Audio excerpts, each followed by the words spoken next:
Tyrese Haliburton has taken over the NBA these playoffs and in the NBA Finals. He's done it multiple times over and over. Just when you think that's about it for Haliburton, he shows up again and he does it again. And that's why the Indiana Pacers are 3 wins away from an NBA Finals trophy at the time of this recording. Tyrese Haliburton, the whole NBA world knows who he is and knows what kind of clutch performer he is. Everywhere on social media you see what the Haliburton, and that's literally what he's been doing. He's been shocking everyone with his clutch abilities, and the Indiana Pacers have come back from pretty much any kind of deficit so far in the playoffs. He's, I think, established himself as one of the great clutch players in the NBA, probably the most clutch player in the NBA right now.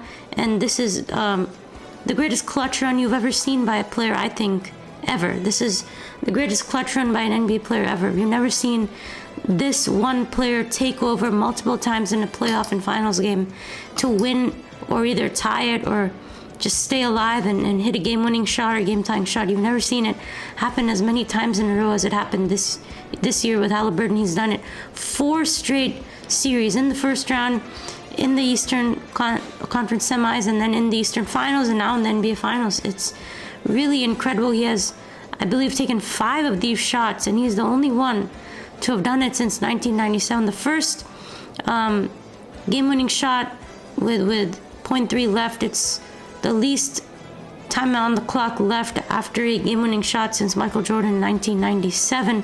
It's been a long time. So he's been taking it over, and he's done 5 of these shots, and he's tied Reggie Miller already for the most game-winning or game-tying shots with 5 seconds or less. Only LeBron has more with 9. So absolutely incredible. And game 1 for the Pacers in the NBA Finals, that was the 5th comeback victory from a deficit of 15 or more points in the NBA playoffs so far. That's the most by a team in a single postseason since 1998. It's been 27 years since that has happened.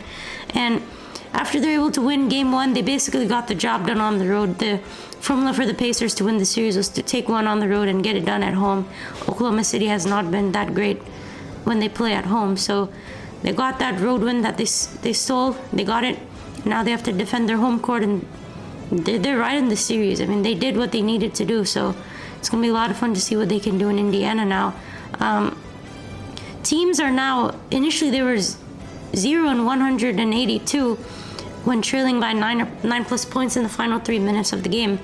They were down 15, and now they're 1-182. That's the only win that any team has had. And going back to Haliburton, you look at the moment that he had against the New York Knicks, that was iconic. And then this one, of course, not a lot of people watched it, but these finals are definitely worth watching. That was probably the best finals game we've seen in a long time. And Haliburton is 6 out of 7 when taking a shot to tie or take the lead in the final 90 seconds of a game. So that's the most shots ever since 1997, and he was 12 out of 13 during the regular season. So this is an all-time great clutch performer who, maybe doesn't score a whole lot of points during the game or doesn't put up, a 30-plus point game, but when it really matters and the game's close, he'll make those shots. And he's not done it once, he's done it 4 times.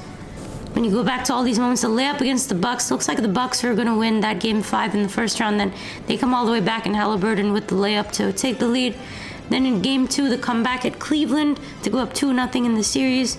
He was at the free throw line, he missed the shot, got the rebound, and then pulled back and hit it from 3 to shock the crowd.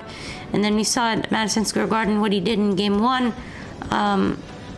driving all the way down the court, losing the ball, pulling it back up from 3, gets the bounce, and it goes into tied, and then he scores multiple points in the overtime to help them win. And then you see the one against the Thunder where he drives just inside the 3-point line and pulls up and knocks it down.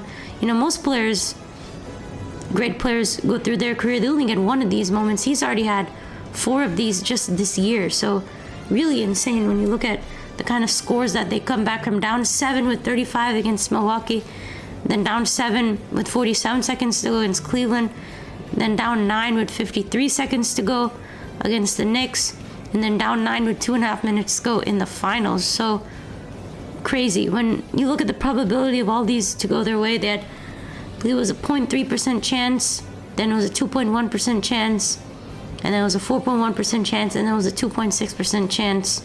And in all these scenarios, And then the odds of all 4 of these games going was 1 in 1.5 million, which is pretty crazy. It's just insane to think about that. And this was all posted on X. I mean, if you saw after the game, all these stats are coming up. Every time the Pacers pull off one of these comebacks, it's crazy the kind of stats that show up. It's like the first time that's happened in over 20 plus years. Teams are 0 and 183, or teams are 0 and 1,100 something before the Pacers pulled it off. So Tyrese Haliburton, what a run he's been on. What a player. He's definitely not going to be, overrated for sure. He's really, really good, and super excited to see these new superstars take over. So thank you guys so much for watching. Be sure to like, subscribe, comment. What do you think about Tyrese Haliburton's run? And I will see you in the next one.